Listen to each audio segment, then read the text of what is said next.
20% do século XXI já passou.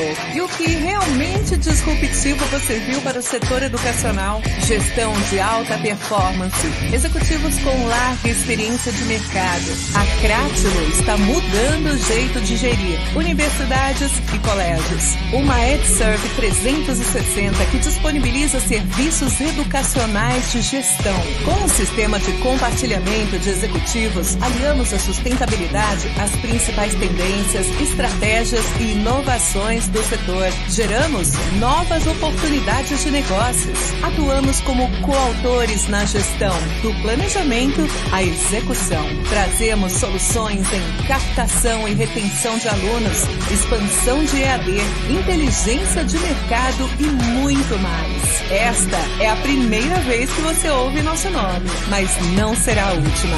Nós somos a Crátilo Educacional. Olá, boa tarde a todos e a todas. Sejam muito bem-vindos para mais um evento da ANEC. E hoje temos a honra de ter a Crátilo conosco mais uma vez. E para iniciar esse momento, que a gente vai falar daqui a pouquinho sobre captação e gestão de permanência dos estudantes, a gente convida a irmã Cláudia, coordenadora do setor de animação pastoral e secretária do Conselho Superior da ANEC, para fazer a oração inicial e dar as boas-vindas. Seja bem-vinda, irmã Cláudia. Boa tarde a todos que nos acompanhem mais essa live. Muito bem-vinda, Fabiana, ao Bruno, Fernando, que são nossos convidados desse dia, a todos que nos acompanham. E nós trazemos presente, especialmente, um acontecimento que marca a humanidade nos últimos dias. O Encontro Economia de Francisco. A Economia de Francisco é um convite para que todos nós possamos ter presente o chamado a esperançar a economia. É um convite para que, diante da realidade da acumulação de poucos e a expropriação de muitos, o Papa Francisco diz que precisamos nos organizar de uma maneira diferente, a partir da ecologia integral, da solidariedade e da fraternidade. Iniciar processos, alargar horizontes, traçar percursos, gerar recursos. É o convite do Papa Francisco para que possamos realmar a economia, esperançar a utopia, reinventar, realizar.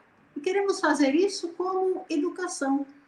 Por isso, ao ouvirmos a música do Cirineu Kuhn, que nos fala de realmar a economia, possamos nos sentir envolvidos nesse processo, convidados a participar desse processo e estarmos juntos como educação católica. Davi, por favor, o hino Realmar a Economia.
Realmar, reinventar a economia. Francisco nos chama para levar a chama do compartilhar.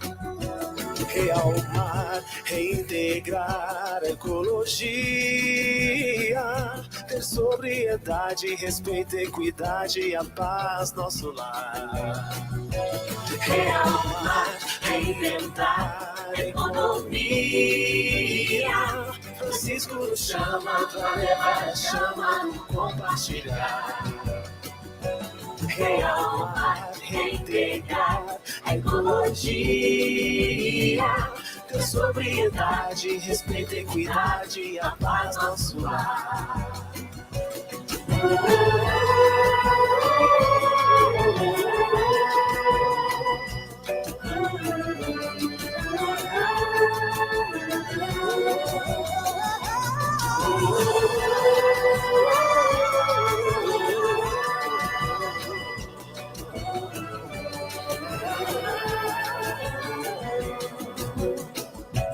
Realmar, realizar sabedoria,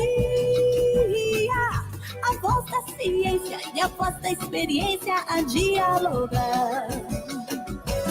Realmar, esperançar a utopia, o Éden na terra, nem fome nem guerra, o céu nosso amar. Realmar, realizar sabedoria, a voz da ciência e a voz da experiência a dialogar. Realmar, esperançar a utopia, o Éden na terra, nem fome nem guerra, o céu nosso amar.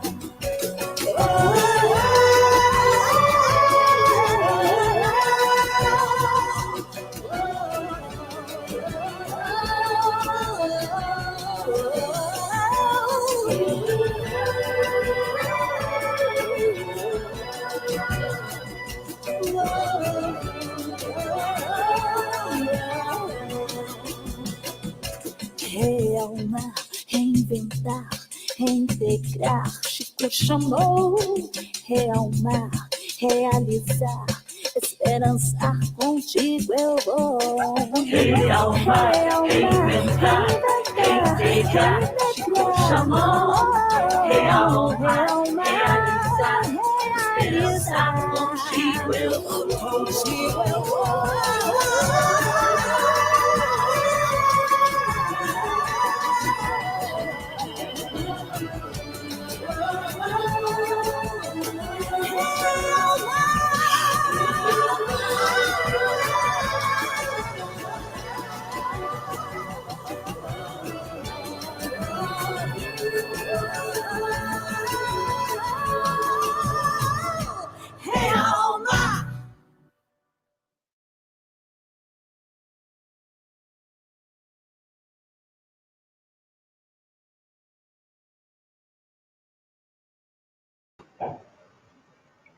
Obrigada, irmã Cláudia, obrigada, Davi, também, que nos apoiou na execução do vídeo. Gente, e a ANEC, Associação Nacional de Educação Católica do Brasil, apoia todos os movimentos e todas as questões que o Papa coloca para nós, né? E esse encontro é um convite que aconteceu para todos nós, para a gente repensar a economia, tem tudo a ver também com o nosso tema aqui, e sempre terá, porque as instituições de educação católica estão sempre em sintonia com essas questões. Bom, e aí, retomando aqui também o nosso tema, captação e gestão e permanência dos estudantes, a gente convidou 2 especialistas para conversar sobre isso, né, com apoio da Crátilo Educacional. Se vocês não conheceram o site da Crátilo, é muito bacana, www.cratilo.com. O Davi também vai nos apoiar aqui, colocar no chat um formulário para quem tiver mais interesse sobre o assunto e outras soluções educacionais que a Crátilo oferece. Então, conheçam também, preencham o Google Formulário para conhecerem um pouquinho mais. Bom, e para começar essa conversa, eu vou chamar o professor Fernando Antônio Ribeiro Serra. Ele possui doutorado em engenharia pela Pontifícia Universidade Católica do Rio de Janeiro, desenvolveu os trabalhos de pós-doutorado em declínio organizacional na FEA-USP e no Instituto Politécnico de Leitéria, em Portugal. É professor do programa de pós-graduação em administração e do programa de pós-graduação em gestão de projetos da Universidade 9 de Julho, Uninove, e é líder na linha de pesquisa em tomada de decisão e gestão estratégica, na Uninove também. Eu até falei, professor Fernando, professor, o seu currículo é muito grande, né, vamos aproveitar esse tempo para a gente conversar mais com o senhor e ter esse conteúdo, acesso a esse conteúdo maravilhoso que você pesquisa, que o senhor pesquisa. Então, eu até falei para ele complementar com as principais informações ao longo da live também. Então, muito obrigada, professor Fernando, por estar aqui conosco, né, nesse evento aqui da Câmara de Mantenedoras. Muito obrigada, seja muito bem-vindo. Eu que agradeço. Obrigado pela apresentação. Eu faço parte de alguns conselhos, né, mais ligado à ANEC. Eu sou do Comitê de Estratégia do Grupo Marista Centro-Sul, né, e tem alguns outros grupos que eventualmente estão assistindo, que eu já pude participar eventualmente como consultor ou em outra situação. Bom, o assunto que eu vou colocar, ele tem a ver com uma pesquisa, né, e aí apesar de trabalhar no Instituto Censo e ser pesquisador, eu venho do mercado, trabalhei muitos anos no mercado e no mercado de educação também, né? E a ideia é a gente preconizar o que a gente chama de gestão baseada em evidências, né? Evidência não tira da gente a parte de decisão comportamental, a nossa experiência. Evidência não é só os dados que a gente tem internos e de mercado. Evidência tem que incorporar nossos aspectos de valores e orientação estratégica, mas, sobretudo, evidência incorpora ciência. E a ideia é isso, essa apresentação que eu vou fazer aqui, ela incorpora dois conjuntos de pesquisas que eu tenho feito, na Uninove, com o pessoal da Marketing for Edu e com outros, e com pesquisadores também. E, por último, esse conteúdo também, parcialmente, ele foi parte da minha apresentação no IWMS, do professor Felipe Kotler, que aconteceu recentemente. Tive a honra de ser um dos 2 palestrantes brasileiros nesse evento. Eu vou compartilhar minha tela para servir de orientação e o material já vai ser disponibilizado para, eventualmente, quem quiser ter acesso. Bom, compartilhar aqui.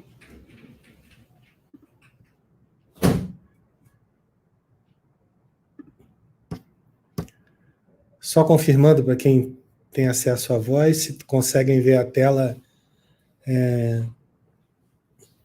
com facilidade. Estão conseguindo ver? Professor, está ótimo. Bom,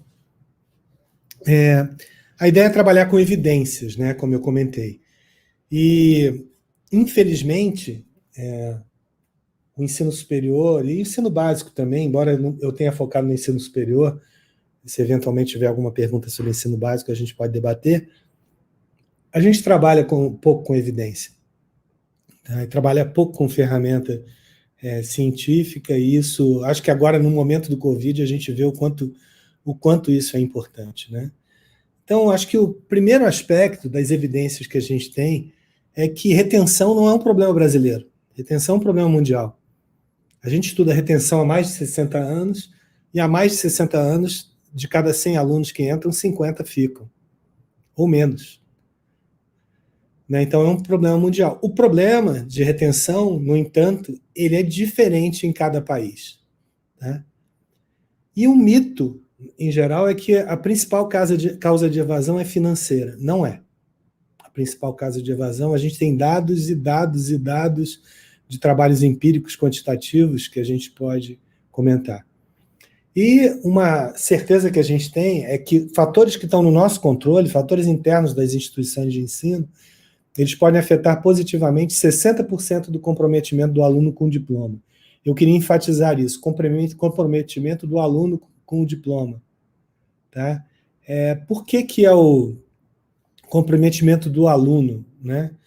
Porque existe uma tendência das instituições de ensino, apesar do problema de retenção ser um problema mundial que afeta as instituições há mais de 60 anos, elas focam muito, têm usualmente focado muito na captação, e os trabalhos de retenção são normalmente isolados, muitas vezes trabalhos que são estão em algum setor, em alguma disciplina, em alguma área, tá? Dificilmente isso é tratado como um problema de estratégia, né?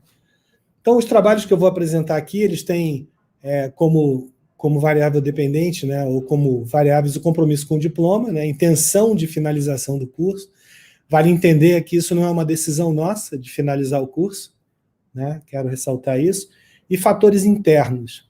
Quais são os fatores internos da instituição? Compromisso institucional, que tem a ver com práticas de suporte, clima de atendimento e integração entre as áreas da instituição de ensino. Normalmente a gente deixa muito na área acadêmica, e o problema é um problema de relação com o mercado, relação com o aluno, é acadêmico, é administrativo financeiro, e também é acadêmico, também é, né? A eficácia de aconselhamento, disponibilidade de professor, tutor, ou outras formas, né, para dar suporte aos alunos. Integração acadêmica, que está relacionado com a possibilidade da integração do aluno com o corpo docente e outras das suas necessidades acadêmicas. E depois eu tenho fatores que têm mais relação com o aluno, mas que a gente pode influenciar. O estresse universitário, que tem a ver com aspectos desse aluno, mudança de condição de vida, e o aluno em geral do Brasil é um aluno que trabalha. As instituições de ensino particulares são responsáveis pela massa dos alunos de classe C e D. Atenção financeira, que são as questões financeiras, né? E a integração social, que tem a ver com o nível de comprometimento do grupo, de integração social com outros alunos, principalmente, mas também com professores e funcionários. Então, quando a gente olha para as nossas evidências, tá? A gente tem vários trabalhos em que a gente mostra em que as práticas educacionais adequadas, elas influenciam a avaliação do curso, em que a atenção financeira ela não é o principal fator para o compromisso com o diploma do aluno, né? Por exemplo, esse aluno foi feito com uma base esse teste foi feito com 8.000 alunos presenciais, e fatores internos e de integração social podem representar até 80% da resposta, da influência que a gente pode trazer nessa base, tá? Então, isso quer dizer que a gente pode melhorar isso na faixa de 30%, 40%, né, ou mais, né? E quando a gente pegou uma base maior agora, 30.000 alunos, né, com dados de árvore de decisão, a gente vê que o aluno que evade, tá, ele já está com desempenho acadêmico ruim. E ele não evade devendo. E, no máximo, deve uma mensalidade, e quando a gente vai ver, ele já abandonou quando fez quando entra em dívida, né? Então, quando a gente olha, né, os fatores institucionais, aqueles que a gente controla, podem corresponder até 35%, né, daquilo que influencia o aluno. Você vê tanto no EAD quanto no presencial. E esses fatores, eles correspondem a 60% dos fatores que a gente testou, que são os fatores preponderantes, e que a gente vê que tem uma influência tremenda. E quando a gente vê a atenção financeira, o impacto é muito pequeno. Tá? Então, todo mundo tem problema financeiro, mas não é por isso que ele deixa de estudar. A gente tem uma explicação para isso. E a gente vê que os fatores que nós temos controle são muito mais preponderantes. Mas eu acho que uma coisa interessante é que a integração social, conforme o aluno anda, ela tem uma influência importante. E a gente vê que no EAD ela tem pouca influência. Então, a gente fala muito de aprendizagem ativa, a gente fala dessa integração social, da integração com os alunos e daí por diante, mas a gente fez grandes progressos no ensino presencial. A gente não fez grandes progressos no EAD em relação a isso. E a gente vê agora no remoto, que a gente respondeu rápido, mas que ainda falta muito para a gente dizer que a experiência de aprendizagem ela é significativa no remoto. E quando a gente olha esses fatores em relação a classes sociais, a gente vê que motivação para aprender, por exemplo, do aluno, é um fator importantíssimo, né? Compromisso institucional, né? É importantíssimo, integração acadêmica, tá?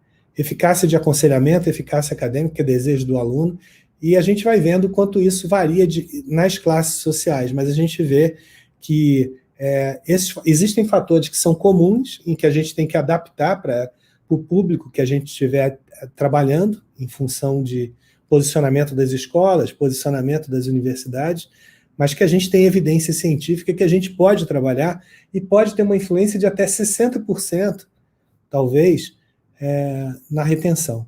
Tá? Então, porque aí depois os fatores começam a ficar muito espalhados. É claro que se um dia a gente resolver significativamente 60%, outros aparecerão. Mas imagina a tua possibilidade de aumentar a tua retenção em 10%. Né? O quanto isso não vale ao longo do ano e quanto isso não é importante para o aluno e para a sociedade também. Né?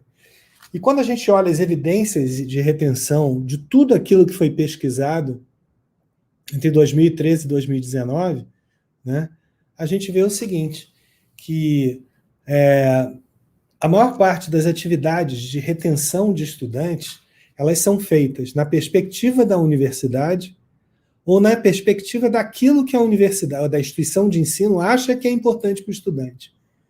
Mas a persistência do estudante não está na mão, e a gente dá dessas coisas necessariamente, dessas iniciativas, e que a perspectiva do estudante raramente é considerada. Tá? Então, entender o estudante é muito mais do que fazer uma pergunta ou testar alguma coisa com ele. Né? Então, normalmente, a gente vê que essas perspectivas, elas vêm das instituições de ensino para o estudante, entendendo não tão bem aquilo que o estudante precisa, tá? E, do outro lado, não são iniciativas institucionalizadas em geral. Em geral. Claro que muitos de vocês podem ter começado a se atentar para isso, para a gestão da permanência, mas, em geral, são atividades, como eu disse, de dentro da instituição para o estudante, e não tentando compreender, né, o que o estudante pensa, né, o que seria importante para ele em termos de persistência. Bom, então, esse foi um panorama sobre retenção, e eu queria falar um pouquinho sobre captação agora. A gente tem alguns dados que a gente está rodando, infelizmente não consegui que eles ficassem prontos para hoje. A gente viu, está tendo que arrumar a base para poder organizar os dados para rodar, tá? Mas o Covid veio, a pandemia veio e virou nossa vida de cabeça para baixo. Não é só aqui, tá? Mas em outras empresas. Eu sou conselheiro de uma empresa muito grande de varejo e indústria, uma empresa que fatura 5 bilhões de reais e tende a faturar 8 bilhões em 2, 3 anos, e o problema lá também aconteceu. O fato é que a gente tem outros mecanismos nesse tipo de empresa e a gente tem influências institucionais diferentes. Né? Então, olhando o triângulo de coordenação, Burton Clark, que é um trabalho clássico, né? A gente tem influência do governo, influência da oligarquia acadêmica e influência do mercado. E aí, quando a gente fala de influência do mercado, também dos acionistas e donos, né, sejam eles católicos ou não, na relação de tomada de decisão e de estratégia das instituições de ensino, principalmente no ensino superior. Numa organização desse tipo é um pouquinho diferente. Mas os objetivos disso, eu passo a pesquisa do primeiro semestre, depois comento o que a gente viu do segundo agora, tá? A gente vê que a gente queria compreender o efeito do Covid na intenção de matrícula, dar alguns insights e dar suporte à decisão. Essa pesquisa foi feita em 34 instituições de ensino no Brasil inteiro, tá? Só a região norte que a gente não pegou, tá? E a gente tenta avaliar, né, o problema do Covid, e a gente tentou entender essas relações por diferença de média e por árvores de decisão. Né? A gente trabalhou com 15.984 respostas, né, em 3 ondas de coleta. Então, a gente depois uniformizou a gente ficou com 5.171 respostas válidas. Válidas por quê? Porque eram alunos que não tinham se matriculado em outra instituição de ensino, principalmente, né, e a gente previu o que estava acontecendo, tá? E a gente uniformizou em 3 ondas, uma onda no início do Covid, né? Outra um pouquinho mais à frente, a gente tem a 4ª onda agora, que a gente acabou de rodar já no segundo semestre para avaliar, né? São 64% de mulheres, 36% de homens, e daí por diante. A maior parte desses alunos tem renda familiar abaixo de R$ 4.700, tá? Então, a gente tem 81%, né, acima disso, né? Uma parte significativa possuem filhos, uma parte significativa são casados também. Quando a gente olha os dados descritivos, né, 80% dos respondentes foram afetados pelo Covid, financeiramente. Mais de 40% foram muito afetados, né? 2 critérios importantes, no entanto, para escolherem uma instituição de ensino era a qualidade do programa de estudo e valorização do mercado de trabalho. Depois a gente vai ver quais são os atenuantes a isso. A modalidade presencial, mesmo que a entrega fosse remota, foi a preferência da base que a gente entrevistou, embora tenha alunos que tenham optado por EAD. Um em cada 3 respondentes não acreditava no início lá do Covid que não iria se matricular. Ou seja, quase 70% dos respondentes diziam, e foi o que foi veiculado lá no início, não vou me matricular. Tá? E o nosso resultado mostra, e também resultados de matrícula em geral, mostram que isso não aconteceu. A incerteza em relação ao futuro, perda de emprego, diminuição do rendimento, eram os fatores que mais influenciariam na decisão. E quando apresentadas as decisões de degustação, os candidatos reconheceram que eles estavam dispostos a assistir aulas gravadas e assistir aulas ao vivo também, por streaming, se fosse necessário, e é o que a gente viu, né? Acho que a primeira coisa que a gente vê é o seguinte: a gente tinha tendência até pouco tempo a trabalhar com mídia tradicional, tá? Rádio, TV e cursinho, né? E o que a gente detectou é que os alunos, uma parte significativa, eles vão no site do MEC, mas a maior parte desses alunos, eles são sensíveis ao site da instituição de ensino, né, as redes sociais e a pesquisa no Google. Tá? Então, aí vem o primeiro aspecto, né? São raros os sites das instituições de ensino que não são sites institucionais. Eles não são sites voltados para o aluno, para que o aluno consiga, prioritariamente, seja o aluno que esteja dentro da instituição ou o aluno que está fora. Dentro da instituição, muitos têm outro tipo de acesso no site, mas eles não são sites desse tipo de você ter acesso aos alunos. E aí, às vezes, a pessoa não entende assim, o que é um site vendedor, né? Não é vender ilusão, né?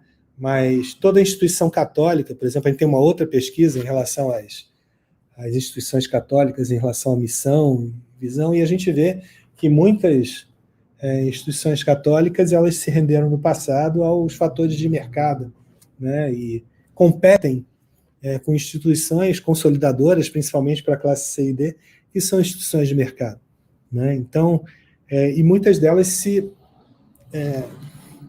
não mostraram isso. Então, mas quando a gente tem uma pesquisa tradicional, que são de alunos antiga já, mas muito importante, que mais ou menos 50% dos pais, né, por exemplo, até mais de 50%, eles esperam desempenho para entrar numa universidade e que o filho se torne um melhor cidadão, tá? Que tem muito a ver com aquilo que toda instituição católica, e eu fui aluno de instituição católica na minha graduação, no meu mestrado, no meu doutorado,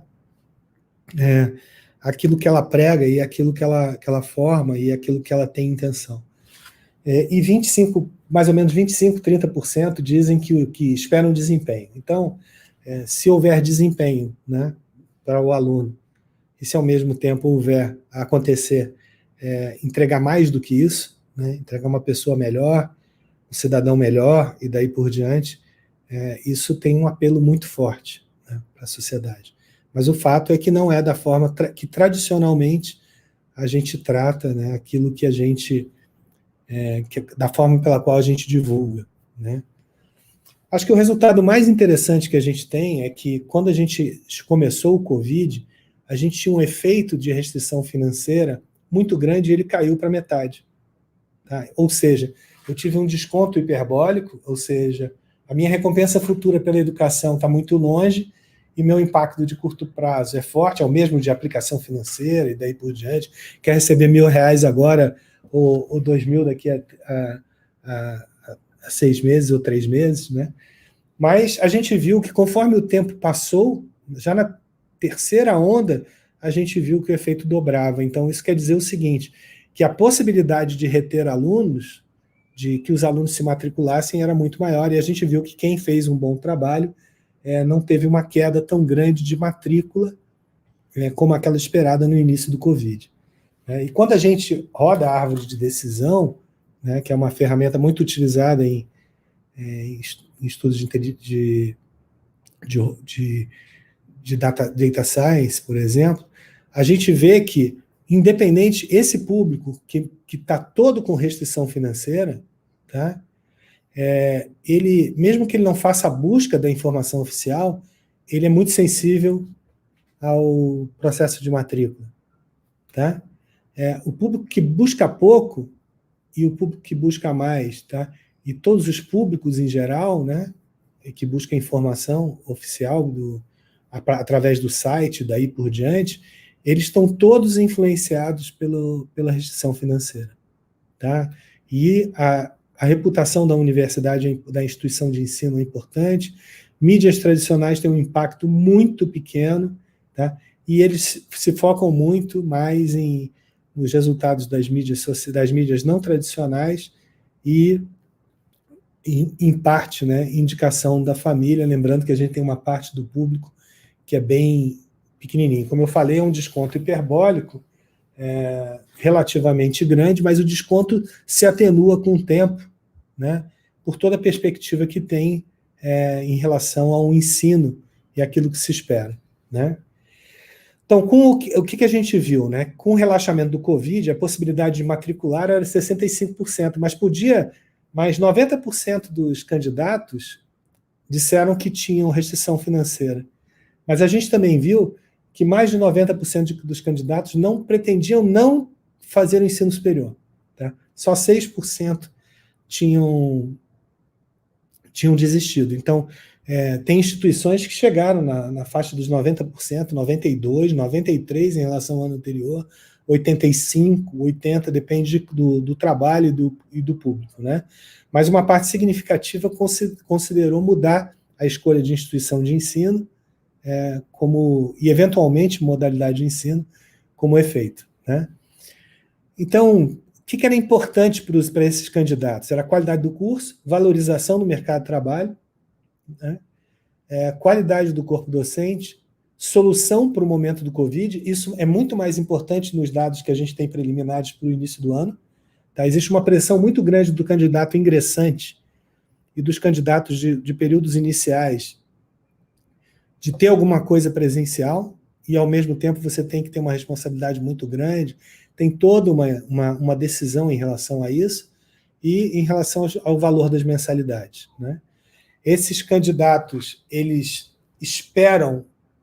vão buscar informação no site.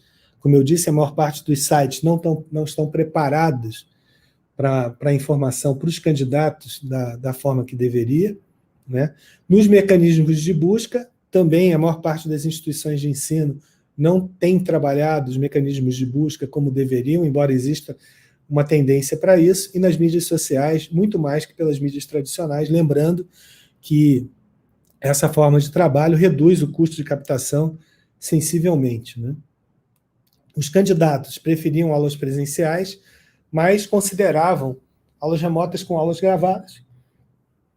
A gente acredita que, pelos resultados preliminares, ainda estejam sensíveis, enquanto não existir uma vacina, mas a própria contaminação do Covid já saiu, né, do trabalho para entrar dentro de casa, porque as pessoas passaram a conviver mais com pessoas, mesmo que em baixa escala. Né? Então, tem aí uma decisão importante para para o primeiro semestre. Né? Quais são as ações que a gente acha que permanecem para sempre? Muitas delas. Ser proativo para influenciar a decisão do candidato. Né? Então, proativo não é fazer um anúncio de rádio, é ser proativo mesmo, múltiplas formas de captação, outras formas de entrada. A gente já viu que a gente consegue fazer vestibular à distância, né? Fazer a informação chegar até ele por mídias não tradicionais, impactar fortemente, explicitar as qualidades da instituição de ensino de forma mais evidente, vamos dizer assim, mais concreta, né, de certa forma.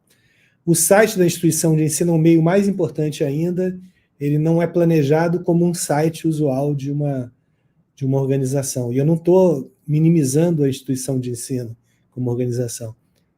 Acho que faz parte da missão trazer essas pessoas para dentro, entregar melhores pessoas para a sociedade, mais instruídas, mais críticas, melhores trabalhadores. Isso, a gente já tem relações claras que educação, eles trazem uma consciência de natalidade diferente, e traz uma consciência de segurança, melhora a segurança da sociedade, melhora o rendimento, melhora a economia. Então, não tem nada de... A gente tem que aproveitar aquilo que a ciência e o marketing trouxe para a gente, o comportamento do consumidor, para entender melhor isso. Cuidado no processo de atração e matrícula, né? A gente não toma esse cuidado, lembrando que praticamente 40%, e não é no Brasil, tá? 40% da evasão acontece nos 2 primeiros períodos, né? Então, dos 2 primeiros períodos do ensino superior, e a gente tem um problema no ensino básico também, né? Vamos dizer assim, a gente tem uma captação inicial em que a gente tem um custo alto, depois tem uma captação no 9º ano em geral, e tem um problema de evasão no ensino médio, de perda de, vamos dizer assim, de... Não é tão reconhecido um colégio como preparador para entrar numa universidade, então isso está mudando um pouquinho, né? Mas até por questões de regulamento, mas a gente tem esses processos também, né? Informar claramente, aqui no caso do Covid, quais são os procedimentos de biossegurança, né? Tem um processo de ensino-aprendizagem coerente, e agora a gente já passou do 1º e 2º semestre, a gente ainda está indo para o 3º, e eu, sinceramente, me desculpem aqueles que já têm, e conheço alguns que têm processos em que a gente tenha trabalhado a aprendizagem como a gente trabalhou fortemente ao longo desses anos, com aprendizagem ativa, sala de aula invertida no ensino presencial, mas ainda não tem o mesmo efeito, nem no remoto, né? Garantia na aula remota, mas flexibilidade acadêmica de aprendizagem, lembrando que o remoto ele traz muitas possibilidades, né? Para incorporar e agregar valor para o aluno, né? Principalmente quando a gente fala de mercado de trabalho, né? Para aquele que tem um aluno mais privilegiado ou que não tenha mercado de trabalho numa região, o remoto e o à distância, ele traz uma lógica completamente nos períodos finais, né, em que você pode ajudar o aluno a se colocar em qualquer lugar do Brasil e do mundo. Pouca gente faz isso, e, por incrível que pareça, talvez um dos de maior sucesso é uma universidade federal, né, que faz isso, e que tem alunos na Alemanha, tem alunos em um monte de lugares aí, que vão estagiar no último ano. Então, isso é pensar na perspectiva do aluno, né? E usar mecanismos de suporte financeiro, e lembrando que, pelo nosso resultado, tá, o suporte financeiro tem que dar para aquele que pretende ficar, por incrível que pareça. Você não vai resolver o problema de quem não... de uma situação perdida. É justamente para você segurar e reter que o suporte financeiro deu resultado, né? Os possíveis caminhos, né, eles estão aí. Às vezes a gente não anda na velocidade que a gente queria, mas a gente não tem programas de integração social adequados entre turmas, tá? A gente não tem analytics adequado na universidade, porque é difícil integrar sistema. A gente tem sistemas que não convivem, né? O sistema de marketing não convive com o sistema administrativo financeiro, que não convive com administração acadêmica, que não juntam, não ligam, e a gente precisa ligar. O inbound que a gente fala para fora, a gestão da permanência passa também por relação com o aluno. Então, a mentoria de pares acontece há muito tempo nos Estados Unidos, né? Automação, né? A gente ainda tem startups de educação que são, vamos dizer assim, rasas no processo de ensino-aprendizagem, mas elas começaram digitalmente. Então, são startups que, por exemplo, já têm uma automação que já avisa o aluno quando ele falta, tá? Já consegue ver o quanto o aluno passou por um conteúdo e outro e dizer, você está mais fraco nesse, mais forte naquele, né? Suporte, assistência ao aluno, né? E quando a gente olha para o futuro, naquilo que a gente tem nos principais eventos e naquilo que a gente, nas pesquisas oficiais e nos trabalhos acadêmicos, a gente vê muito aprendizagem adaptativa, inteligência artificial, machine learning, analytics para o sucesso do aluno, realidade aumentada, em que a gente está longe de fazer isso. Então, aí, é isso que é mais um alerta, não estou dizendo, eu vejo isso muito mais como oportunidade. Em relação às instituições católicas, muitas vezes a gente está competindo com grandes grupos consolidadores, e mesmo quando a gente não está competindo, às vezes a gente fica na ilusão que está, e nós tomamos decisões que são contrárias, muitas vezes, à própria missão. E aí, já que eu estou falando para a ANEC, eu não vejo muita colaboração entre as instituições de ensino católicas em aspectos que têm a ver com desafios que são significativos, não só financeiramente, como que são desafios desse tipo, de tecnologia, de aprendizagem, e daí por diante. Então, não vejo muitos processos de colaboração, vejo, eventualmente, instituições falharem, eventualmente serem absorvidas por grupos que não são católicos. Então, para mim, ainda, como não é um assunto que eu me dedico fortemente, mas eu acho que existe não só uma oportunidade enorme, né, porque se a gente puder chamar de mercado, mas o mercado, a sociedade, os pais, os alunos têm uma expectativa muito grande do que é a sua carreira, sua relação com a sociedade. Existe uma oportunidade enorme para aqueles que sempre foram tradicionais no ensino e para aqueles que trouxeram educação para o mundo, né? Então, acho que esse é um ponto, pelo menos para o mundo ocidental, então esse é um ponto importante, né? Então, a minha experiência de educação católica foi muito significativa, e eu me lembro que no primeiro período de universidade eu tive a melhor aula da minha vida, que foi uma aula de física, em que eu tinha aula no planetário, no laboratório e numa sala, e a média de professor por turma era menor que um. Eu tinha aula com 150 alunos numa sala, tinha aula no planetário com 300 e tinha laboratório com 12. E, no fim das contas, o custo não era tão significativo e a aprendizagem foi enorme.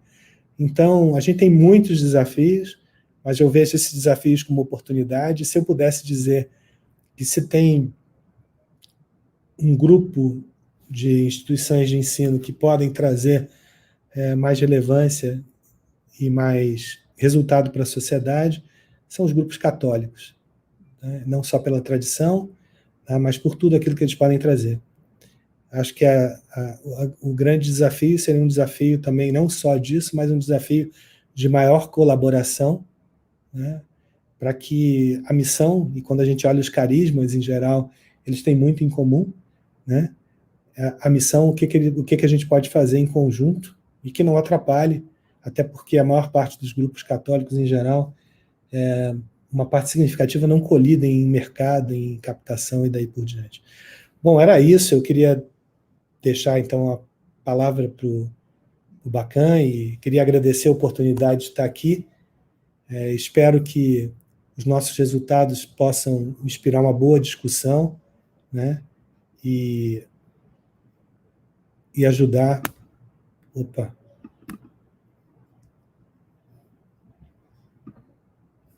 E ajudar aqui na nossa discussão. Tá? Muito obrigado. Né? Eu caiu aqui um pouquinho na minha internet, fiquei com medo. Né? Espero que vocês tenham conseguido ter acesso a todo o painel. Obrigado. Obrigada, professor Fernando. Nós que agradecemos, um excelente conteúdo, né? Um material muito rico e muito bem apresentado, com muita coisa bacana. Inclusive, essa consideração da colaboração aí, a ANEC está intermediando, está com vários projetos nesse sentido. Vai ser por isso que a gente pede para os nossos associados que estão aqui no chat, para elas manterem seus dados atualizados na ANEC, para ficarem sabendo das novidades e tudo, porque tem muita coisa bacana acontecendo, como a gente está no YouTube aqui, algumas coisas são estratégicas, a gente não pode colocar, mas a ANEC está trabalhando nesse sentido para cada vez mais apoiar suas associadas nesse sentido da colaboração. A gente pede também para as pessoas que estão nos acompanhando para deixarem suas perguntas, que ao final a gente retorna com o professor Fernando, né, professor? E agora eu vou chamar o Bruno. Bruno tem MBA, Bruno Bacan Marran, tem MBA em Comunicação Social, em Análise de Produção e Multimeios pela FEBASP, Miami, Ed School, e desenhista industrial e projetos pela FEBASP, com especialização em criação e comunicação integrada pela FIT. Tem mais de 15 anos de experiência em mercados educacionais, é especialista em marketing educacional e jornada do estudante, desde o primeiro contato com a instituição, ingresso, passando pelo ciclo de relacionamento e a gestão de rotina, graduação e a relação de pós-formação. Atua na gestão e desenvolvimento de estratégias e marketing de comunicação de grandes marcas de educação básica e educação superior no Brasil há mais de 10 anos. Bruno, agora estamos todos atentos também aqui para a gente continuar ouvindo vocês com esse conteúdo maravilhoso que vocês estão nos apresentando. Muito obrigada, seja muito bem-vindo. Eu que agradeço, me escutam bem por aí? Sim, está perfeito. Eu achei que você até ia fazer uma síntese do resumo da apresentação, você foi embora. Não, mas te agradeço bastante. Obrigado. Agradeço muito a ANEC pelo espaço, também ao professor Fernando, que é sempre uma admiração, é um grande exemplo, um grande profissional, um grande parceiro, né? E eu creio que, o conteúdo que ele trouxe nos dá ali uma série de pontos de reflexão importantes, né? Que a gente traz agora dentro de um conteúdo mais ilustrativo para que a gente possa refletir sobre isso mesmo, para que a gente possa aprofundar alguns deles, tá? Então, vou compartilhar aqui a minha tela. Deixa eu só abrir aqui. Tá. Então, aqui, pessoal, para vocês entenderem, a gente vai falar um pouquinho sobre tudo isso que o professor ele trouxe e também aprofundar mais alguns temas em relação a cada uma daquelas frentes que falamos, tá? E quando a gente pensa, por exemplo, no cenário 2020 e 2021, a primeira coisa que vem à cabeça é incerteza, né? E o ponto 2021, ele é realmente uma grande incerteza, e com base em tudo aquilo que a gente vem vivenciando, com base nos movimentos de mercado, com base nas pesquisas, com base no que os próprios estudantes e pais também, e é importante a gente trazer a educação básica para o foco aqui também, né? Quando todos esses agentes envolvidos nesse ecossistema de educação são ouvidos, são olhados com mais atenção, a gente percebe que não é necessariamente uma incerteza, né? A própria pesquisa, o que o professor acabou de trazer, corrobora com isso, né? E por que não necessariamente é uma incerteza? Porque o processo de comunicação, o processo de educação como um todo, e quando a gente fala de captação e gestão de permanência, ele está evoluindo para um contexto que ele é muito aplicado já em outras frentes, em outros segmentos, mas a educação explora muito pouco, que é o conceito de sucesso do cliente. E o conceito de sucesso do cliente, né, ele quer dizer o quê? Ele trabalha especificamente em 3 grandes pilares, em 3 grandes frentes, né? A frente de captação, né? A frente, né, do relacionamento, né, de permanência e, consequentemente, a frente de perduração, né? E quando a gente fala sobre isso, o que isso quer dizer, né? Que, por exemplo, a gente precisa estabelecer uma rotina diária, né, com cada um dos agentes, com os nossos clientes, para que a gente consiga efetivamente ter um bom trabalho em termos de atrair, em termos de trazê-lo e mantê-lo dentro da casa, em termos de gerar um relacionamento contínuo, né? E isso quer dizer que as nossas ações, elas deixam de ser sazonais. A gente não tem mais um momento formal do captar, a gente não tem mais um momento formal do agora é o momento da rematrícula do meu estudante. Não, isso passa a ser ação contínua dentro das instituições, né? O professor trouxe alguns pontos que eu até anotei aqui, né? Que é muito importante. Que hoje existe um trabalho pouco explorado em relação ao comprometimento do estudante em relação ao diploma numa instituição superior, ou ao mesmo tempo em relação àquela experiência dele dentro da educação básica, né? E isso são coisas que a gente precisa mudar, são momentos, a gente precisa virar essa chave e entender que o processo ele evoluiu a tal forma que hoje o primeiro dia de aula e o último dia de aula são dias de captação, são dias de relacionamento e permanência, são dias em que a gente vai entender e trazer conceitos e trazer insumos para que a gente alimente nossa base, né? E quando a gente fala em captação de estudantes, né, a gente fala também em atrair, em criar vínculo. Esse é um ponto fundamental hoje no processo de educação, né? Educação, de uma forma geral, ela se baseia muito em relacionamento, ela é puramente relacionamento, do começo, meio e fim. Só que hoje o processo, da forma como vem sendo construído, e eu acho que o professor ele foi muito feliz quando ele trouxe a questão de as instituições educacionais, confessionais, sejam elas de educação básica ou educação superior, quando elas entram num processo de se inserir num contexto mercadológico, elas muitas vezes elas deixam de ver qual é a real missão e, consequentemente, deixam de entender se elas estão naquele mesmo movimento ou não, e se faz sentido irem para aquele mesmo movimento ou não, né? Então, o processo de criação de vínculo, ele proporciona uma conversão e uma experiência de onboarding sustentável. Eu acho que esse é um ponto importante que a gente precisa considerar. O onboarding, né? Quando a gente fala em onboarding, a gente está falando sobre o quê? Sobre aquela experiência do início do processo de contato, ou seja, eu como interessado, eu, por exemplo, um pai, né, buscando uma instituição de ensino para o meu filho, o que eu vou fazer? A primeira coisa é assim, eu vou fazer uma avaliação em relação na educação básica, continuando nesse exemplo, mas na educação superior a gente vai ter algumas especificidades, mas muitas similaridades. Eu, como cliente, eu vou buscar, por exemplo, instituições que são próximas, instituições que têm uma qualidade, instituições em que eu vou aferir algumas informações em relação à segurança, em relação à logística, em relação até mesmo à condição comercial, né? E aí, a partir dali, eu vou entrar em contato e vou acessar os canais daquelas instituições, e aí eu preciso ser impactado por informações que sejam efetivamente condizentes com o meu cenário educacional.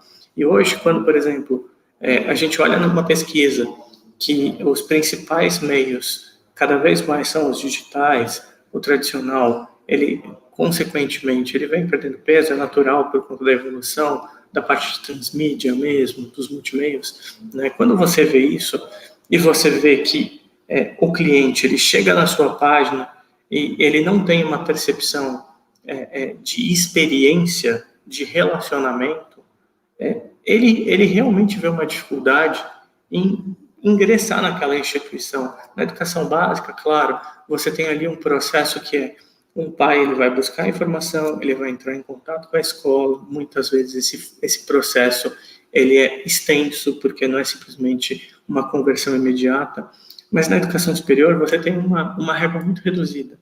Só que para que essa régua reduzida ela funcione muito bem, essa experiência, esse onboarding de uma forma geral, que ele começa tanto na venda quanto na transição entre a matrícula efetuada e aquele time que recebe esse estudante, ele precisa estar muito bem amarrado, muito bem estruturado, ele precisa estar muito bem conectado, conexo, né?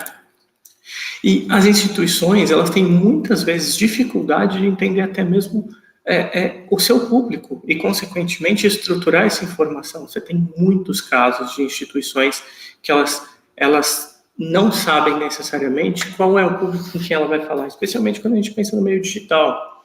O meio digital, ele exige que você tenha uma persona muito bem determinada para que você tenha uma boa performance de comunicação, de atingimento e, consequentemente, de penetração de público para uma conversão, né? Então, você ainda vê muitas instituições que têm dificuldade de saber quem é o público-alvo, né?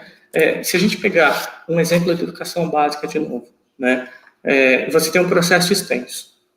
Uma venda numa escola, num período pré-pandêmico, ela acontecia muitas vezes em 2, 3 momentos, em alguns casos às vezes mais. Por quê? Porque você vai no primeiro momento, muitas vezes é a mãe quem vai, depois ela vai com a criança, sente o universo, a atmosfera.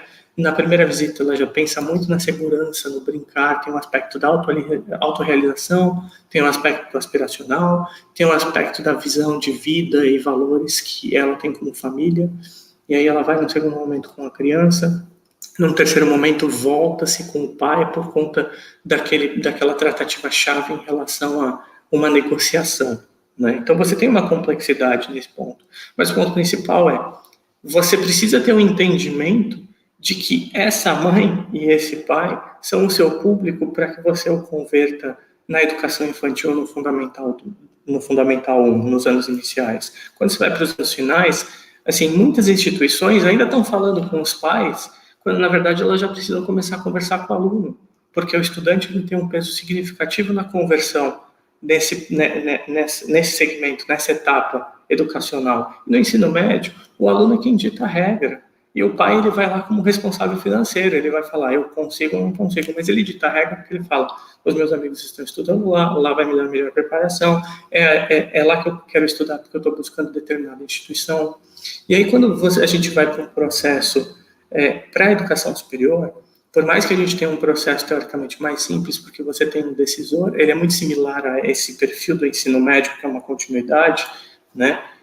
Ou, no caso, você pega educação à distância, que você já tem um público mais velho, e ele já é também o responsável financeiro, mesmo assim, essa jornada, essa trajetória, ela ainda não é muito bem constituída, muito bem amarrada, porque muitas vezes o nosso direcionamento, tanto para o time de atendimento, quanto para o time comercial, quanto para o time de recebimento, quanto os nossos processos, né, eles não estão conectados pensando nesse público, por conta de um desentendimento entre inúmeras frentes em relação a esse perfil, né?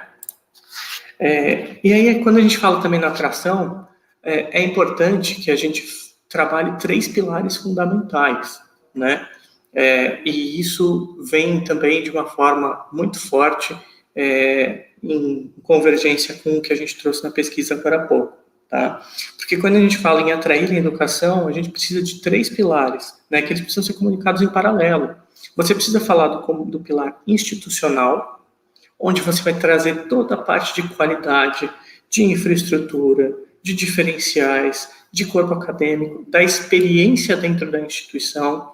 E aí um ponto que nós, educadores e instituições, nós exploramos ainda de uma forma muito superficial, é exatamente esse papel protagonista que o estudante precisa ter nesse processo, que o professor, o coordenador, o mantenedor, ele tem também nesse processo, né? Muitas vezes a gente coloca uma campanha, muitas vezes a gente coloca um conceito, um discurso, né, de transferência, ou fulano de tal, aluno de direito, aluna de administração, mas a gente não explora isso de uma forma realmente efetiva, realmente profunda.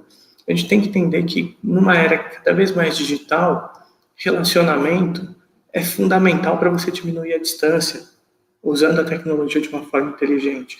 E a gente usa a tecnologia de uma forma inteligente quando a gente promove exatamente essas conexões, né? Não é simplesmente você ter a plataforma ofertada ali para a pessoa acessar e ela consumir um conteúdo rápido. Muitas vezes essa pessoa ela vai querer consumir tudo que a instituição tem, né?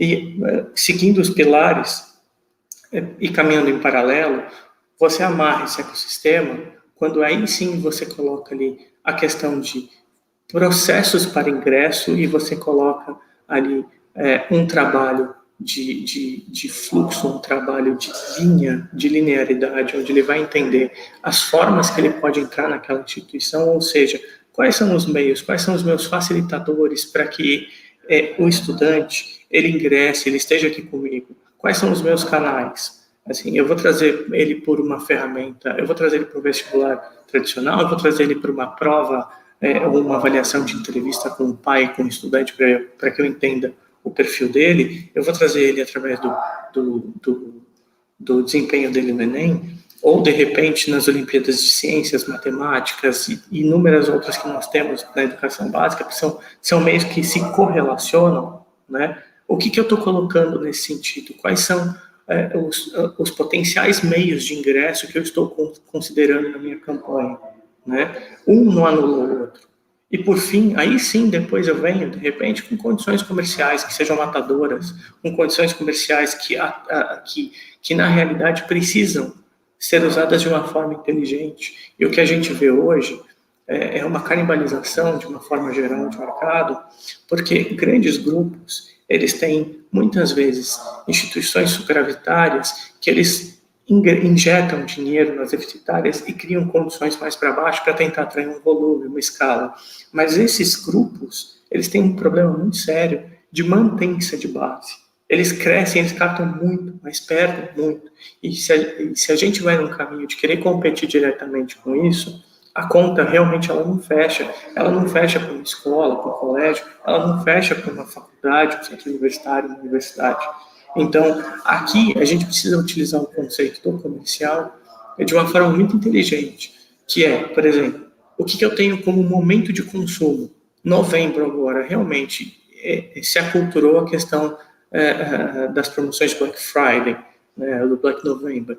Então, assim, eu posso oportunizar isso? Posso. Por que isso se aculturou? É entender esse racional. Porque novembro as pessoas recebem a primeira parcela do 13º, muitas delas elas querem resolver a vida ou investir em determinados cenários que elas sonhavam já há algum tempo, e a educação é um deles. Então, é pensar muito bem essas ondas de venda e esses momentos para trabalhar essas condições. Mas o ponto principal, crucial, é que os pilares, eles caminhem em conjunto, porque não podemos ser apenas varejistas, não podemos ser apenas filosóficos. A qualidade, o cliente, ele precisa ter uma visão integrada, universalizada do que somos como instituição. E a nossa comunicação, seja ela através da propaganda, seja ela através do discurso institucional, seja ela através do discurso de vendas ou da cultura interna, ela precisa trazer isso, né? E as instituições ainda oportunizam muito pouco os três de uma forma integrada e paralela. E as instituições, principalmente confessionais católicas, você tem um peso significativo, e é por isso que eu tenho um destaque no institucional, porque elas têm uma presença, uma marca, um referencial de qualidade, de histórico, que encanta, né? E muitas vezes a comunicação ela está totalmente atrelada a isso. E a gente explora muito pouco os outros dois, e, na verdade, não é que precisamos ir por um ou por outro ou por outro. Precisamos ir pelos três, com pesos distintos em momentos distintos, né? E aí a gente volta para a questão da persona, né? No caso de um cenário onde biossegurança, né, é um tema que ainda vai ser muito exigido nesse primeiro semestre, né, a gente precisa ter muito claramente quem são as pessoas com quem a gente vai se comunicar e usar de forma muito inteligente os nossos canais de comunicação com eles, né? Isso vai fazer uma diferença gritante. Então, as instituições, o que eu percebo é que elas precisam se aprofundar mais nesse universo, né? Elas precisam se levar um pouco até mais a sério a oportunidade que o meio digital dá, porque é comum você ver inúmeros gestores educacionais falando, nossa, esse negócio de Instagram, de Facebook, nossa, eu não entendo nada.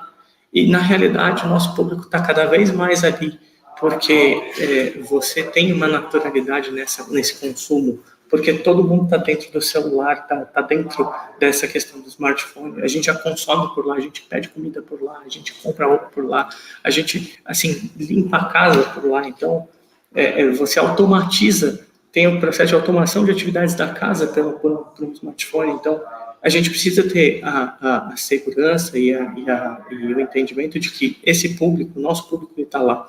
Só que esse meio, ele exige exatamente o desafio de você saber muito bem quem é o seu público e cada vez mais trabalhá-lo, cada vez mais gerar uma base, cada vez mais fidelizá-lo, né? Quando a gente fala, e aí eu vou citar alguns exemplos, por exemplo, educação infantil não faz sentido falar com um público muito amplo, né? O custo de atração, ele se torna muito elevado, você não precisa falar com todos os pais, você não precisa falar com todas as pessoas na faixa dos seus 25 até os seus 60 anos. Não. Quem é o pai hoje na educação infantil?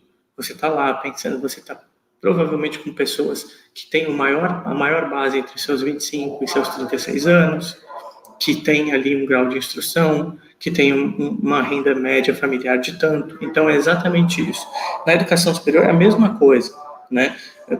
Público pro presencial tem distinção do híbrido, que tem distinção do EAD. Então, é exatamente trabalhar as distinções e entender que a gente pode ter e criar espaço para todos eles, né? E criar espaço e se comunicar com todos eles, né? E aí, voltando a falar de um ponto fundamental, relacionamento. Assim, educação é puro relacionamento. A gente conquista através do relacionamento, né? É uma experiência, assim, cada vez maior. A gente precisa criar uma experiência de criação de vínculo. Do primeiro impacto na busca, e ele tem uma percepção fantástica em relação à instituição, em relação à primeira impressão, até a nossa régua de comunicação com ele. Eu entrei no meu site, a pessoa entrou no site, precisa existir uma régua por trás, um ferramental, onde eu vou identificar aquela pessoa e eu vou manter um processo de comunicação ativo, que não necessariamente precisa ser chato, precisa ser invasivo, mas você já vai criar ali uma percepção, falar, poxa, que bacana, você esteve no meu site, você esteve no meu canal. Está aqui um exemplo de uma pessoa que tem mais ou menos o mesmo perfil que você. As ferramentas hoje, elas permitem isso. Então, por que não a gente usar isso a nosso favor, né? Assim, a gente fala muito sobre a questão dos ciclos, mas o ponto principal é que relacionamento, ele determina tudo na educação e ele precisa ser contínuo, desde da primeira impressão até o egresso, com o egresso. Isso é um ponto ainda mais importante, né?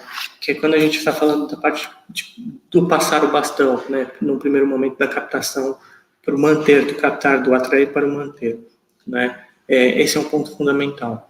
Quando a gente fala dessa passagem de bastão, a gente precisa entender que, a partir do momento que aquele estudante ele entrou na instituição, o nosso nível de responsabilidade ele triplica, né? E hoje o que está acontecendo no cenário geral captamos, ufa, graças a Deus, agora o ciclo segue normalmente. Muitas instituições estão fazendo isso.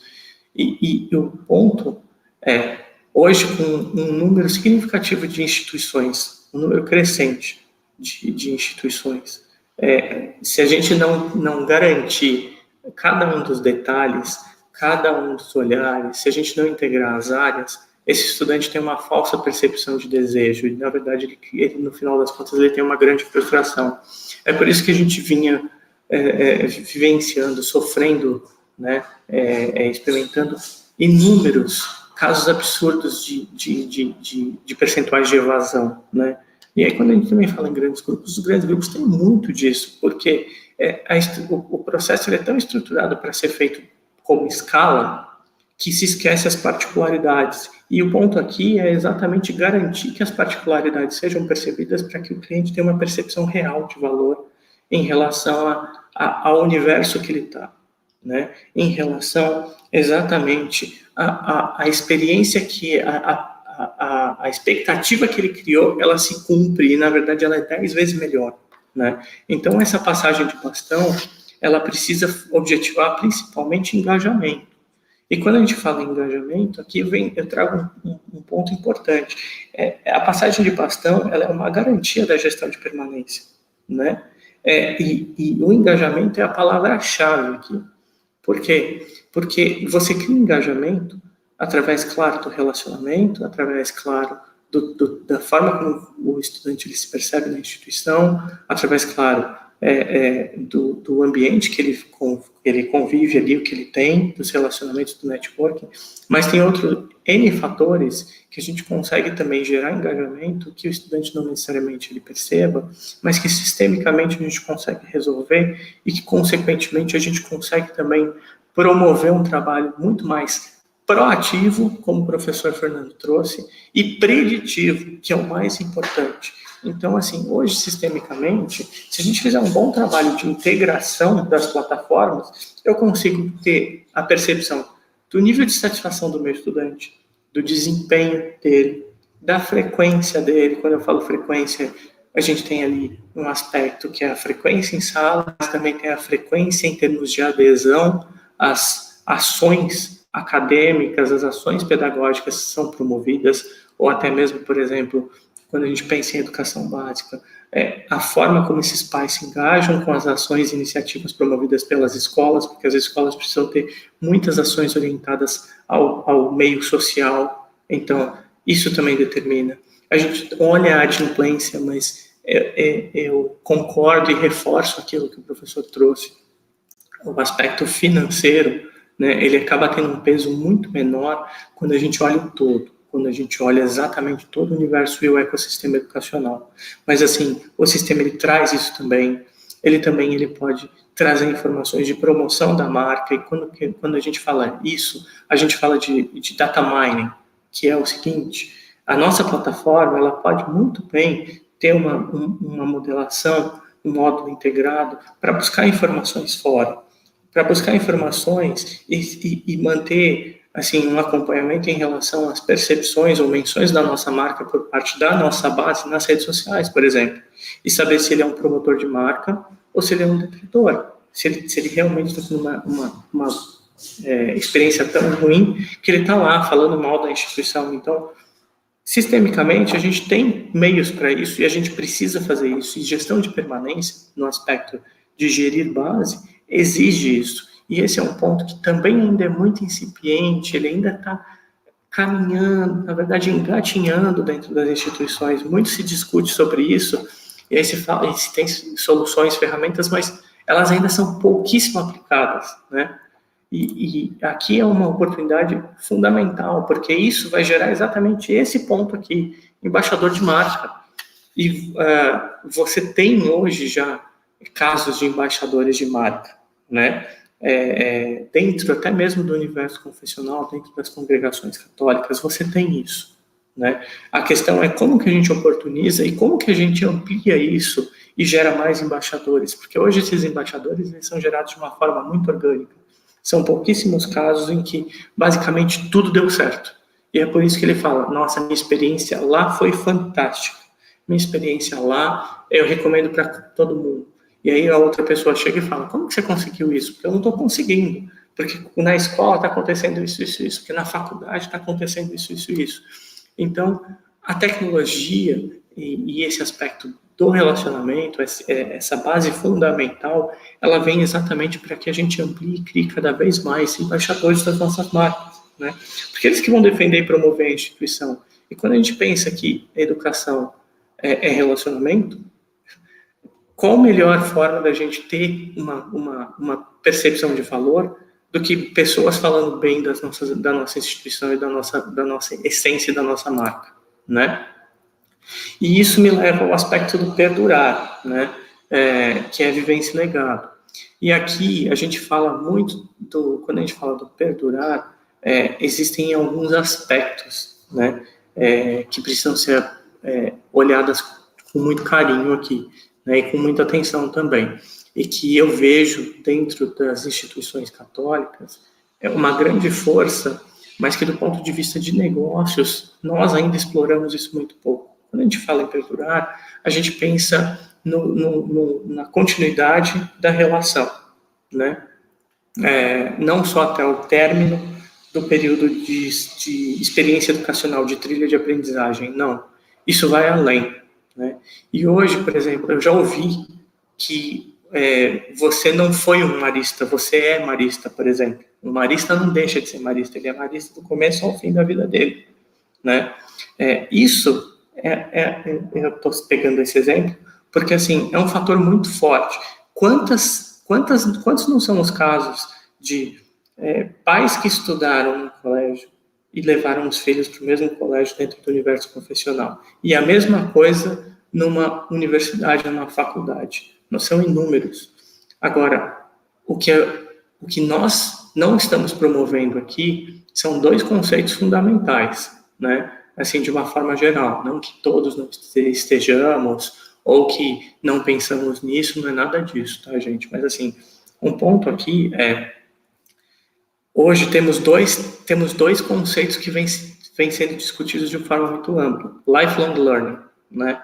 Educação continuada. Educação continuada agora ganhou um peso significativo, mas ela existe por essência há quase 60 anos, aplicada da forma como ela está sendo aplicada agora, né? A questão é que a tecnologia ela melhorou esse processo de oferta contínua, né? E o mundo tem exigido isso cada vez mais. Mas, assim, as instituições, nós podemos fazer isso. Nós temos uma capacidade enorme para isso. A gente precisa explorar isso de uma forma melhor, né? Então, esse é um ponto quando a gente fala do perdurar e quando a gente fala das oportunidades. E um outro é a rede Alumni. Nós temos que ter ali um controle e uma precisão na informação da nossa base para que a gente possa cada vez mais realimentar e renovar essa base, garantir a atualização constante dela, para que eu me comunique o tempo todo com esse meu estudante, promovendo imersões, promovendo um cenário criativo, construtivo e trazendo ele para que ele continue me vendendo de certa forma, integrando pessoas da família dele ali dentro da instituição e que ele, consequentemente, também promova a educação continuada na vida dele e garanta também o desenvolvimento. Isso é uma fonte de receita fundamental também nos dias de hoje e que as instituições confessionais, elas têm isso de uma forma tão forte, tão significativa e que ainda a gente explora pouquíssimo % disso que a gente precisa ampliar, porque as instituições de mercado, grandes grupos, principalmente esses consolidadores, eles estão se matando por isso, por uma reputação que nós historicamente já temos, né? E é exatamente esse é o ponto aqui. Quando a gente olha essa tela, a gente vê exatamente como isso ele pode garantir um plantio, né, eficiente e perene. Né? E esse é um ponto que a gente precisa lutar cada vez mais, perenidade do negócio educacional. E aí hoje a gente consegue conversar de uma forma muito madura sobre o termo negócio educacional, porque essa barreira ela conseguiu ser vencida, superada, mas até então isso ainda era uma barreira muito grande, e consequentemente para a gente chegar nesse cenário de ter perenidade no negócio educacional e a gente explorar e a gente ter uma caminhada ao longo da vida, não se estabelecia, né? E, consequentemente, é importante que a gente trabalhe muito fortemente a renovação da nossa base, a construção e alimentação e a criação de novas, né? E aqui tem um ponto até que o professor trouxe, e eu anotei, né? Que é o seguinte, a gente hoje não explora alguns aspectos importantes de uma forma muito ampla. Né? Assim, a questão da trabalhabilidade, né? A questão do desenvolvimento de carreira, a questão exatamente da mentoria de estudante para estudante ou de egresso para novo. Então, isso garante, são ações, são estratégias, são ferramentas que ajudariam muito nesse processo. Manutenção de base num mundo onde a tecnologia determina o ritmo das contas é fundamental, né? E assim, como alguns pontos de atenção que nós temos, pensando agora 2021, tá, gente, eu anotei aqui algumas coisas que eu queria trazer para vocês, né? Para a gente fechar, pensando nessa entrada de início de ano, no caso de educação básica, eu vou falar dos dois segmentos, tá? As instituições de educação básica, elas precisam focar muito em seus modelos de experiência, tá? Os tour guiado, hoje em dia, algumas escolas estão explorando isso muito bem, mas eu já vi situações onde você tem até mesmo o controle de um drone, um controle parcial de um drone, que já tem ali uma pré-programação, inclusive, para seguir um tour de desejo que condiza dialogue com o discurso de uma pessoa que está ali também num canal digital apresentando ao mesmo tempo, né? A velocidade com que o time de sala de matrículas ele vai entrar em contato com as pessoas, né? Pensando que a gente ainda vai ter um primeiro semestre onde existem ainda algumas inseguranças, a tendência é que o número de visitações ele não aconteça como é historicamente. Então, às vezes, você vai ter só uma oportunidade, uma janela para você conseguir agendar e trazer o pai, a mãe e a criança ao mesmo tempo. Então, isso precisa estar muito bem amarrado, né? A quebra de agendados em comparecentes, ela não pode ser maior do que 20%. E no checklist de visitas, precisa garantir que o discurso traga muito essa questão da autorrealização, da aspiração, da biossegurança e uma condição comercial amarradora para o momento da visita. Quando a gente já fala dos pontos de atenção para a educação superior, aqui a principal orientação é deixar a maior carga de investimento para a segunda quinzena de janeiro até o início de abril, tá? Por quê? Porque a gente tem um cenário onde a gente vai ter um tempo de captação muito extenso. Algumas instituições planejaram um período de captação de até 8 meses, porque a gente vai ter um Enem tardio, a gente vai ter um FIES tardio e, consequentemente, a gente vai ter ali um momento onde, grandes grupos vão chegar e vão usar descontos de balcão de última hora e, consequentemente, tentar amarrar esses estudantes. Então, em suma, a gente não tem as notas do Enem antes de março, a gente não tem o FIES antes de abril, a gente tem um processo seletivo de até 8 meses e a gente tem ainda um cenário previsto de piora da economia em relação ao mesmo período do ano passado, nesse início do ano. E a gente ainda vai viver momentos em que abre e fecha de estacionamento, de estabelecimentos. Então, nesses pontos, é fundamental que a gente tenha atenção e garanta a nossa carga de investimento, a nossa carga de peso de comunicação muito forte, bem amarradinha, ali no final do intake, a partir da segunda quinzena de janeiro e muito forte até abril. Tá? É isso que eu tinha para trazer para vocês, gente, até para amarrar muito em relação a tudo que o professor trouxe anteriormente, em relação a todos os dados, tá? Eu espero que vocês tenham gostado e que qualquer dúvida, o que vocês quiserem, agora eu me coloco à disposição também para ajudá-los e atendê-los aí. Bruno, professor Fernando, muito obrigada, assim, acho que foi tão claro o conteúdo de vocês que a gente recebeu poucas perguntas aqui, mas às vezes também estava todo mundo tão preso no conteúdo como vocês abordaram, que talvez surjam algumas perguntas agora no chat. A gente recebeu uma pergunta aqui pelo WhatsApp, meios digitais para aprofundar a fidelização, espaços possíveis. E a segunda é como criar, aí vocês revezam aí, ver quem pode falar para a gente sobre isso. E como criar vínculos através dos meios digitais. Quer falar primeiro, professor? Quer que eu falo? Como que o senhor gostaria? Pode falar, pode começar, Bruno, depois eu complemento, não tem problema. Tá. Em relação aos meios digitais, eu percebo que a gente precisa trabalhar eles de forma inteligente com base no perfil de cada um deles, né? Quando você olha uma plataforma como o Facebook, você vê o Instagram, o TikTok, são experiências completamente distintas, mas que as pessoas estão ali e a gente precisa explorá-los. A gente precisa entender essa essência exatamente para a gente garantir como explorá-los. Então, por exemplo, quando a gente olha uma ferramenta como o Google, né, o Google ele é uma plataforma que ele vai gerar a grande força dele é gerar tráfego para a sua página, tá? Então, a gente precisa ter isso em mente, essa percepção, e garantir que toda a nossa estratégia para Google seja para amarrar para um tráfego muito bem determinado e que ele caia numa plataforma onde eu realmente vou trazer ali pontos de experiência. Eu vou acabar amarrando um pouco com a questão de como diminuir a distância em relação ao meio digital, porque tem tudo a ver. Porque quando você leva a pessoa para um determinado canal, né, você precisa passar o máximo de informação e da forma mais linear possível. Então, quando a gente gera um tráfego, a expectativa da pessoa para chegar naquela página é que ela tenha uma percepção clara da experiência que aquela instituição ela vai prover a ela, né? E quando a gente pega o professor na análise que ele trouxe, a gente fala, poxa, os sites institucionais, eles não estão trazendo essas mecânicas, é um fato.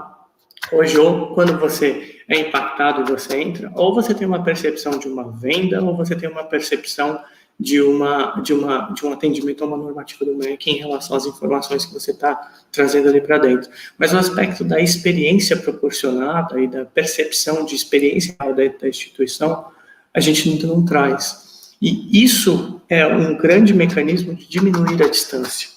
E, claro, você pode incorporar outras ferramentas, como, por exemplo, a partir do momento que eu entrei ali, né, eu posso ter um canal assim, veja a minha instituição agora, é uma opção, veja a minha instituição agora. Quando a pessoa aciona, ela vai ser recebida por alguém que está na outra ponta e que vai, de repente, assim, levá-la a viver algumas coisas, alguns momentos importantes, né?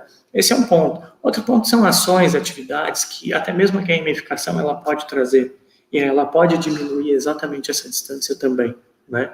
Mas, para concluir, eu acho que assim, a gente precisa ter um trabalho mais alinhado em relação às dinâmicas de cada um dos meios digitais, usá-los de uma forma mais eficiente em relação às suas essências. Então, por exemplo, eu vou usar o Instagram para promover o aspecto aspiracional, para promover a realidade dentro da minha instituição, e aí sim eu vou impactar em alguns momentos com um dark post, com um anúncio, mas ao mesmo tempo eu vou manter a base daquela plataforma para isso, para alimentar o dia a dia, a rotina, a vivência e por aí vai. No Facebook eu posso promover mais conteúdo, eu posso trabalhar de uma forma melhor, mais interessante, o inbound, e consequentemente eu posso amarrar até uma estratégia dos portais, levar ele para um consumo de conteúdo, né? E o Google, eu fortalecer muito o meu tráfego. E aí sim, dentro dos canais, promover a experiência e diminuir essa distância através disso. Gente, uma verdadeira aula de gestão aqui, né? Todos os gestores tinham que estar aqui nesse momento, ouvindo isso. A gente chegaram mais duas perguntas aí para a gente respeitar o tempo também e o que a gente incentivou as perguntas. Eu queria pedir para vocês responderem essas duas últimas perguntas. Da Tatiane, que falou, Bruno, sobre a jornada do aluno, qual a importância das tecnologias da informação e o que as IES estão fazendo a respeito, né? Softwares disponíveis, Power BI, pode nos dar algumas sugestões? Tá. Colocou Bruno aqui, mas fiquem à vontade, tá? Vocês decidem aí, não, né? Tranquilo. Quer falar, professor, um pouquinho? Não, fica à vontade, depois eu encerro. Não, tranquilo. Quando a gente pensa em jornada do aluno e a gente fala em trilha de aprendizagem, temos inúmeros caminhos para isso, né? A primeira coisa é você pode ter, e eu acho fundamental que tanto educação básica quanto superior, eles utilizem muito bem o conceito de LMS, que é gestão sobre o aprendizado, e, consequentemente, a gente incorpora ali uma ferramenta que ela, além de conduzir o processo avaliativo, o processo de conhecimento, ela também promova, ela tem uma capacidade de analisar o desempenho e trazer um processo de reforço. E isso de uma forma começo, meio e fim, onde o estudante ele vai entender, eu estou no meu momento, eu estou entendendo que eu tenho essa dificuldade, eu vou trabalhar sobre ela, porque eu vou chegar aqui, né? Eu vou chegar no ponto final. Então, assim, a gente precisa explorar um pouquinho melhor esses canais, porque quando a gente pensa, por exemplo, ano de 2020, ambiente virtual de aprendizagem ainda foi incorporado de uma forma muito rápida dentro das escolas de educação básica. Não era uma realidade. Na educação superior, você já tem os AVAs de uma forma muito presente. Mas, ao mesmo tempo, a gente tem uma questão da plataforma ofertando conteúdo, ofertando avaliação e gerando o score do estudante, a nota para que ele prossiga. Mas em nenhum dos dois segmentos hoje, a gente oportuniza essa trilha onde o estudante ele realmente tem uma percepção de linha de desenvolvimento. Então, por exemplo, tem ferramentas como Blocks, você pega, por exemplo, entre Moodle, Blackboard, Canvas, né? Você consegue estabelecer o vínculo entre essas frentes, de repente você criar um currículo inteligente, entre você gerar pílulas de informação e conhecimento, o estudante ele mesmo vai extrai e você consegue ter ali uma avaliação de habilidades e competências, e você ter, assim, competências desenvolvidas. Então, eu acho que esse seria um ponto, né? Assim, essas ferramentas são fundamentais para isso. No caso do Power BI, quando a gente fala do BI, o BI ele vem exatamente para sustentar uma informação na parte de trás, que é super importante para a gente ver o nível de desenvolvimento, o aspecto de déficit de desenvolvimento também, e como que a gente pode olhar e pegar esses indicadores e trabalhar o nosso desempenho e desenvolvimento acadêmico na parte de trás. Como que a gente pode melhorar a nossa oferta, a nossa entrega, as nossas disciplinas, o nosso planejamento de aula, o planejamento de estudos, o planejamento de entrega e avaliação, tá? Excelente, Bruno. Eu vou reforçar aqui o lembrete que já foi colocado no chat, que tem um Google Formulário, né, que a Crashlu deixou disponível. Às vezes as dúvidas surgem depois, inclusive porque essa live vai ficar gravada. Então, encaminhe as suas dúvidas também por meio do formulário, né, Bruno? Que depois vocês podem estar respondendo as questões específicas, entrando em contato para conhecer as soluções educacionais também da Crashlu e todo o portfólio de serviços, né? E aí, a última pergunta que a gente tem aqui da Cláudia é possível abordar um pouco mais sobre os fatores institucionais apresentados em sua pesquisa e sobre essa questão em que é importante conhecer o aluno de fora para dentro? Professor Fernando, essa é específica para o senhor. Um pouquinho. Bom, quando a gente fala de fatores institucionais, a gente está abordando fatores que são do controle da universidade. Na verdade, a escala que a gente usa, e quando a gente faz uma pesquisa em geral, a gente tenta separar nos fatores que são da universidade ou da instituição de ensino, né, daqueles fatores que são do aluno, vamos dizer assim, né? Então, um primeiro aspecto é o que a gente chama de compromisso institucional, está relacionado a práticas de suporte, clima de atendimento e integração entre as áreas, então, da universidade. Então, quando eu acho que ficou claro pelo que o Bruno falou também, a ideia de retenção, e até menos em relação à ideia de captação, mas a ideia de retenção, a retenção trabalha com todo, não é só com operação acadêmica, com a parte acadêmica, ela trabalha com outras áreas da instituição. Então, esse atendimento, clima para atendimento, prática de suporte, integração, é um dos fatores internos. O outro fator interno é a eficácia de aconselhamento, né? Disponibilidade de professores, tutores, para dar suporte, né? E a integração acadêmica está relacionada à possibilidade de integração dos alunos com o corpo docente e outros nas necessidades acadêmicas. E eu acrescento a isso a integração social, que a gente trabalha pouco isso. Então, a gente fala muito de ferramenta, né, mas ferramenta é uma adequação a um compromisso de uso, a uma proposta de uso da ferramenta. As principais instituições, se a gente perguntar por uma instituição de ensino do mundo, dependendo da área, todo mundo fala a mesma, né, e ela se caracteriza por um método de ensino-aprendizagem e daí por diante. Então, é um pouco isso, quer dizer, a gente tem, na mão da gente, a gente tem várias formas de fazer as coisas, várias ferramentas, como foi dito, as ferramentas digitais estão aí, não só a ferramenta digital, a tecnologia em geral. A gente tem que separar o problema de captação e o problema de retenção, que são lógicas um pouquinho diferentes, mas o fato é que a gente dá pouca atenção para isso, e quando a gente dá também, a gente não olha na perspectiva do aluno. Tá? Então, esse é um outro ponto. É uma prática institucionalizada fora do país, por exemplo, você fazer mentoria de alunos mais veteranos com alunos mais jovens, por exemplo, né, para ajudar no relacionamento.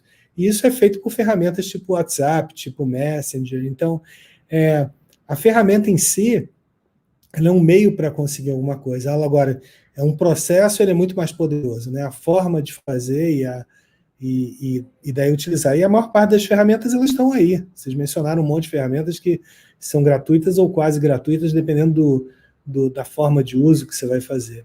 Mas essa compreensão, né, que você tem hoje, né, tecnologia para fazer um vestibular online, você tem tecnologia para fazer avaliação muito mais inteligente, bots de controle, a experiência de entrada do aluno, ela varia, ela é de 8 meses no mínimo, um aluno para entrar, e o roteiro de conjunto de informações por onde ele passa, por site, por dados, ele é diferente em função do perfil, e tudo isso pode ser automatizado. E muita coisa a tecnologia pode ajudar. Mas a tecnologia e as ferramentas, elas não, por si só, elas não resolvem problemas que precisam ser resolvidos com processos idealizados de acordo com aquilo que você pretende, aonde você quer chegar.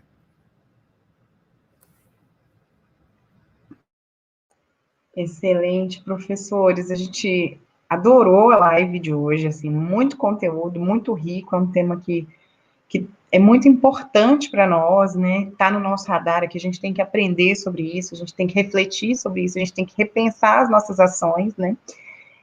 Fazer o nosso planejamento estratégico a partir de dados, né? Então, isso foi muito bacana, como vocês trouxeram para a gente de forma leve e muito conteúdo. Então, a gente agradece todos vocês que também nos acompanharam aqui, mas vocês também que fizeram esse momento, que oportunizaram esse momento conosco, né? E o patrocínio também da Crátilo, que esteve conosco nessa live. Agradeço também a equipe do escritório, né? E todo mundo da diretoria, do Conselho Superior da ANEC. Eu queria fazer um convite para vocês aqui, a gente sempre faz esse convite no final da live, dos eventos, né? A gente tem alguns eventos ainda essa semana, então eu queria lembrá-los da agenda da semana e fazer esse convite muito especial aqui na sexta-feira. Davi, a agenda da semana você pode colocar para a gente no chat? Sexta-feira, que o meu celular aqui, gente, meu Deus, como é? Aqui, pronto. Vamos lá. Sexta-feira, às 10 horas, Agenda Universidades e Amazônia. E dia 27 do 11 também, sexta-feira, às 15 horas, a gente vai comemorar o Dia do Ensino à Distância. Então, a gente ainda tem uma sexta-feira cheia de emoções aqui, né? E a gente conta com vocês aqui dia 27 de novembro, às 10 horas, com a Agenda Universidades e Amazônia. E, à tarde, às 15 horas, com o Dia do EAD, comemoração do Dia do EAD. Então, a gente agradece a vocês pela presença de hoje, né? E ao nosso público, a gente convida também para sexta-feira, o Dia do EAD, com o professor João Vianney e com o Marcos Cutomba. Tá bom, gente? Muito obrigada. Até sexta-feira. Eu que agradeço. Obrigado pelo convite. Obrigado, Fabiana. Obrigado, Bruno. Tá? Um grande abraço para vocês. Parabéns pela iniciativa. Muito obrigado, Fabiana. Obrigado, professor. Parabéns mesmo pelo espaço. Eu acho que a ANEC está promovendo um trabalho fundamental para todas as instituições. Que possamos replicar cada vez mais as boas práticas. Muito obrigada. E contamos com vocês também, Bruno e professor Fernando, trazendo conhecimento e a exposição de vocês, tá? Até logo. Um abraço.